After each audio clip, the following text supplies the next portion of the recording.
একটা বিষয় জানানোর জন্য একটা ভিডিওটা করছি।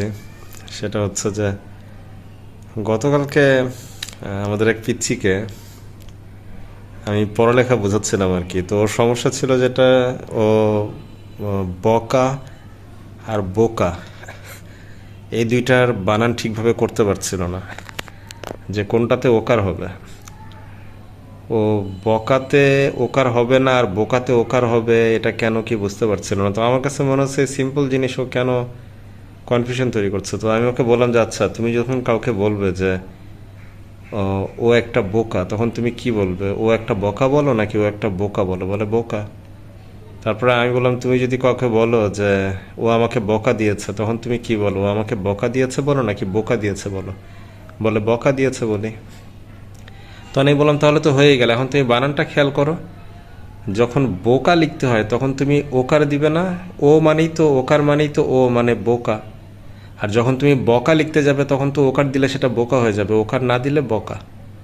তখন বললো আচ্ছা ঠিক আছে। এখন এই পর্যন্ত তো ঠিক ছিল।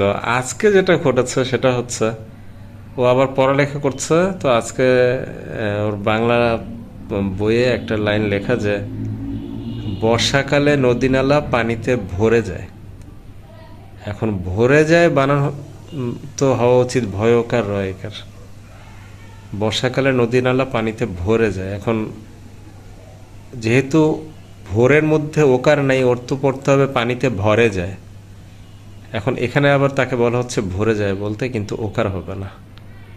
এখন এই জিনিসটা আমি কোন ফর্মুলায় বা যুক্তিতে ফেলবো? মানে আমি তো এটা বুঝতেছি না যে এই ক্ষেত্রে আবার আহ, আহ, ভোরবেলা যদি বলা হয় ভোরবেলা, সেটাও কিন্তু ভয় ওকার র। আর নদী নালা পানিতে ভরে যায়, দুইটারই উচ্চারণ কিন্তু ভোর। ভরে যায় ভোর, কিন্তু একটাতে ওকার নাই, উচ্চারণ ভরে যায়। আর একটাতে ওকার আছে, উচ্চারণ ভোরবেলা। আবার ভরে যায় তো হচ্ছে যেমন বর্ষাকালে নদী নালা পানিতে ভরে যায়, এখানে ওকার নাই।